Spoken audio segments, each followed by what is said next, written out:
Valentine's Day, it's coming up. For single man, you might look at it differently than married couples, but here's 10 things I observe about Valentine's Day. These are just my 10 that jumped out at me when I was researching things.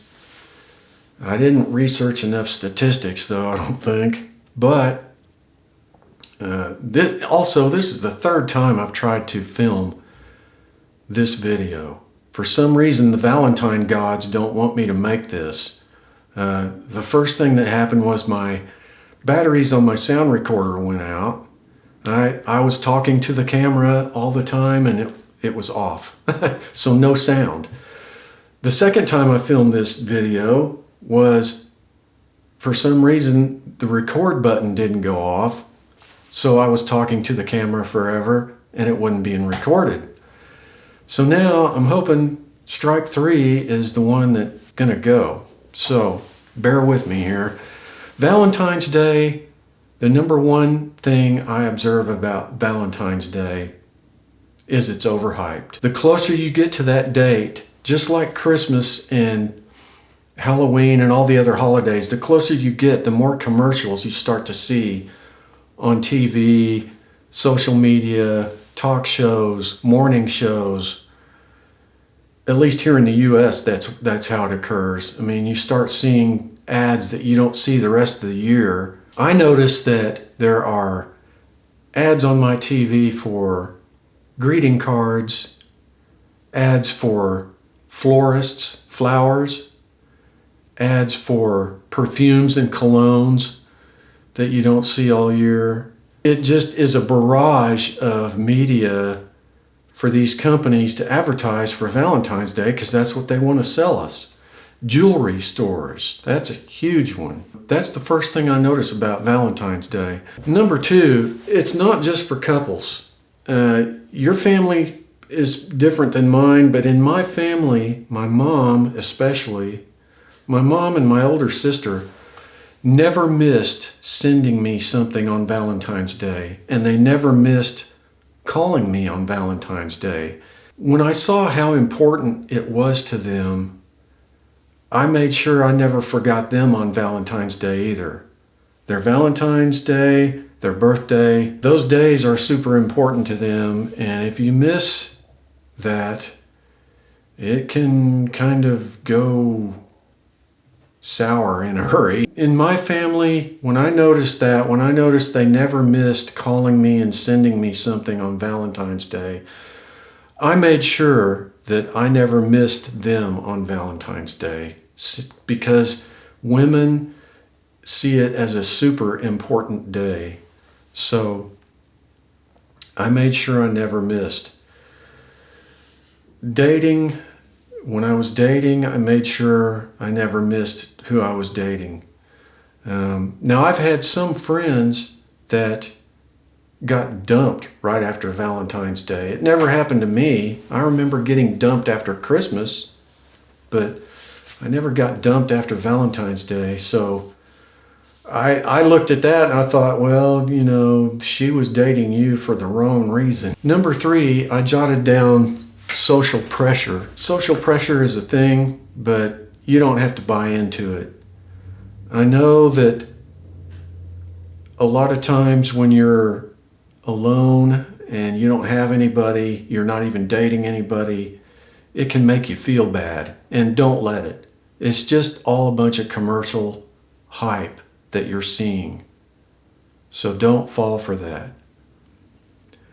Number 4, I wrote down, it can also be a comparison trap because they're going to barrage you with commercials and things on social media and things on these talk shows and TV that make you think that you're missing out on all this stuff.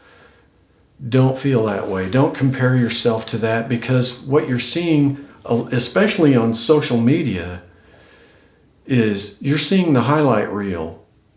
You're not seeing all the stuff behind the scenes and all the ugliness that may have went on. So don't fall for that. Number 5, Valentine's Day can be an opportunity for connection, actually. If you're single, and depending on the areas that you're in, now I'm in the U.S. and it's usually around big cities. I live out in the country, so there's not much of this going on. But in the bigger cities, you might see some singles events going on leading up to Valentine's Day, where they have different singles events at nightclubs or sometimes private clubs or whatever. I've noticed that here on the news, here and there, where they'll have social events for single people only that you can go to leading up to Valentine's Day. Number 6, I jotted down freedom. And I think if you're not with anybody, you're not married, you're not dating anybody, Valentine's Day is coming up, just look at it as a day of freedom. Just do what you want that day. Number 7, I wrote down it's as a day to reflect and reset. When you're single, you can use any day to do that. But Valentine's Day just might be another day where I work on myself. Without getting too personal, I have weaknesses that need to be strengthened. I have weaknesses that need to be improved. And so it's just another day where I can go and work on myself and work on those things, meditate, go for a walk, think about things that I need to change. Number 8, I wrote down, be wary of impulse decisions. Valentine's Day can put pressure on people to hurry up and find someone to start dating, or hurry up and find someone, or get back together with an ex. Don't let that affect you. Be wary of impulse. You know, we all know what impulse shopping is. We go out shopping for something for somebody for Christmas, but we end up finding more stuff that we want instead. Don't impulse buy and don't impulse decision when it comes to these holidays. I can remember one of my buddies felt that he felt like he was pressured to get back with his ex before Valentine's Day. Don't do that. Don't let in his situation it worked out. I've also heard horror stories, and just don't let impulses affect your decision making around that holiday. Number 9, I scribbled down, for a single male and you don't have anybody to celebrate that day with, think about all the money you're going to save.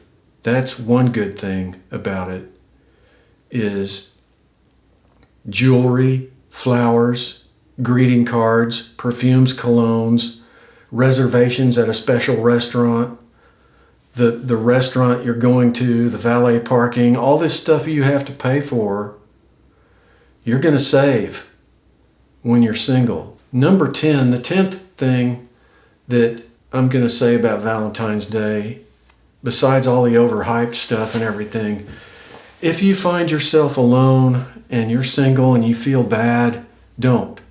It's just one day. That's the good thing about it. It's just one day. It's just one day. You're going to skip through that day like it's a road bump.